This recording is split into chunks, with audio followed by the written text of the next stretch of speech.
Welcome back into the Sports Source. This segment brought to you by Blue Smoke Cigars. Sign up for a membership to Knoxville's top cigar club and gain access to their lounge area. You'll get a private locker, 15% off cigars, 10% discount at McScrooge's Wine and Spirits, access to golf simulators, card room, Wi-Fi, tons of HD televisions, and today it is their Super Bowl party, which means it's a great time to get down to Blue Smoke Cigar, sign up, join, and enjoy their Super Bowl fiesta. Blue Smoke Cigar. You can find the website right there. They are located kind of at the corner of Kingston Pike at South Peters Road out in West Knoxville. All right, we go over to our wall of hoops, and boy, this thing's been a good luck charm for the Volunteers. When we started, they were 10-4. Now they're 17-5. They've gone 7-1. I can do math. Since we put that thing up, 3-1. And we broke this down initially saying if they went 2-2 in each of these 4 blocks, they could still wind up looking okay going into the SEC tournament, alive for an NCAA bid. At this point, you could somewhat kind of tank down the stretch and still be alive with what you've accomplished so far. 3-1 in that first quad, 4-0 in this last one.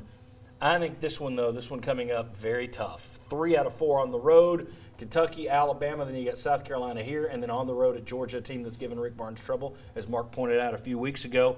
Mark, let me get you just to give us a quick scouting report. Tennessee beat Kentucky here. We've seen this play out before. Tennessee wins here, they lose there. Tennessee loses there, they win here.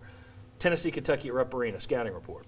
Well, I think to start out the game, we've got to dictate tempo, and we've done a really good job of taking care of the basketball. But sometimes we get in that Kentucky environment, and guards get going too fast. We take bad shots. We get out of our element, which has obviously deemed us very successful lately. So we got to take care of the basketball, get the ball inside, and be able to deal with their length. That bothered us initially against Kentucky. Their length, double teams. So we've got to be able to move the ball quickly out of the double teams.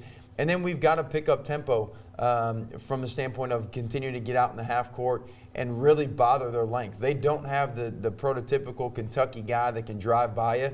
So we've got to use our guards' ability to get underneath them and to force more turnovers like last game. Tell folks about Alabama. That's the next game next Saturday down there. And here's the thing. They went to Florida yesterday and whooped up on the Gators. They're number 38 in the RPI. They're sneaky good. They've kind of gone quietly under the radar here. Alabama's a good basketball team. Yeah, and they've got, everyone talked about Trae Young in Oklahoma nationally about being such a great guard. They've got 2 guards that were ranked coming out of high school higher than Trae Young and Colin Sexton and then John Petty. They get out and go. They want to score early. They can shoot it from distance, and they're going to play downhill, attacking the rim. And so, again, we've got to be able to continue to defend and get out there and guard ball screens. All right, very good. I said they're number 38 in the RPI. Tennessee, as of today, is number 13. Let me show you this RPI for Tennessee, though. So far, they have played 15 teams already in the top 100 RPI. That's good scheduling. Only 7 foes, again, I can do math, only 7 have not been in the top 100. They are 10-5. You see it on the left, 10-5 versus top 100 so far, 3-5 versus top 50. All 8 of their remaining games are against top 100 foes. So you're what, 15 out of 22 now? So you would be 23 out of 30?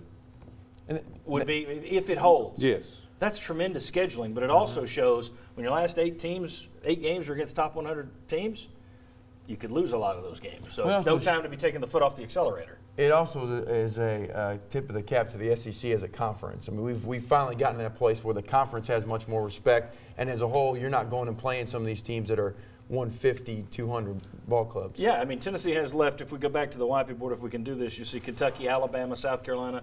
You got Georgia twice, Florida, Ole Miss again, Mississippi State, all top 100 remaining. Gentlemen, your thoughts on how they've scheduled and what the schedule looks like going ahead, Chuck? Well, your biggest win could be, against Purdue right now, and give Tennessee credit for not playing to the level of some of this competition down this, the last few games. They're blowing people out instead of having nail biters against what looks like lesser teams.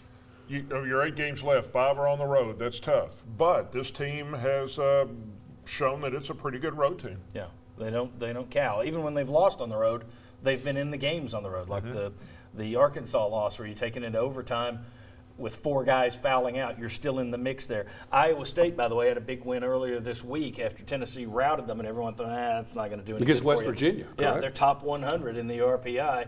Had a big win against West Virginia. The strength of schedule for Tennessee is one of the reasons why, if you look at that, they could falter down the stretch and still coast into the NCAA with a bid right now. Projected as a number 3 seed by a couple of outlets this week. Unbelievable. Means you're one of the top 12 teams in the country. Josh, would you say Ken Pomeroy has them? Yeah, Tennessee moved up to number 7 at KenPom.com. Yeah, a lot of respect around the country. Impressive. Mark Pancratz, thanks again for being here. Appreciate it. Go home and pull for the Patriots. Dane told me to give you a hard time. Yeah, that's right. You tell that Eagle fan Bradshaw to shut up. All right. I tried to be nice to him on Twitter, and he sent me things. Don't give me this courtesy stuff, this good fan stuff. I don't want to hear it. That's Dane Bradshaw, bad American. Don't pull for the Patriots. Thanks for being here. When we come back, we've got a lot of Super Bowl prop bets to come that we always tie into Tennessee. People enjoy those. We do it every year. Those are coming up. But next, word on the smoky gray uniform, perhaps? And if so, is there any chance of Tennessee using something else as a third uniform moving forward? We'll discuss. And also, is there a chance, is there a way the XFL could hurt Tennessee? We'll explain. Come on back.